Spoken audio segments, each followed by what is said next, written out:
Bleaching లేదా teeth whitening అనే ప్రొసీజర్ని మనము టీత్ పైన స్టెయిన్స్ ఉన్నప్పుడు, కలర్ చేంజ్ అయినప్పుడు చేస్తాము. సో ఈ టీత్ కలర్ చేంజ్ అనేది మనకి 2 రకాల కారణాల వల్ల వస్తుంది. ఒకటి పన్ను లోపల నుంచి వచ్చే కలర్ చేంజెస్, టీత్ బయట నుంచి వచ్చే కలర్ చేంజెస్. సో టీత్ లోపల నుంచి వచ్చే కలర్ చేంజెస్కి చాలా రీజన్స్ ఉంటాయి. మనం ఒక కారణం గురించి తెలుసుకుందాం. ఫ్లోరోసిస్ అనే కండిషన్లో టీత్ లోపల నుంచి కలర్ చేంజ్ వస్తుంది. టీత్ విడ్త్ ఎంత ఉంటుందో అంత విడ్త్ మనకి కలర్ చేంజ్ అనేది వస్తుంది అనమాట ఫ్లోరోసిస్లో.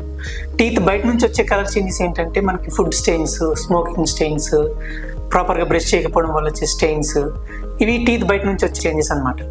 సో మనకు బ్లీచింగ్ అనేది 100% సక్సెస్ అనేది ఎప్పుడవుతుందంటే టీత్ బయట నుంచి వచ్చే చేంజెస్ని మనం ఆ కండిషన్లో చేసినప్పుడు మనకి బ్లీచింగ్ అనేది 100% సక్సెస్ అవుతుంది.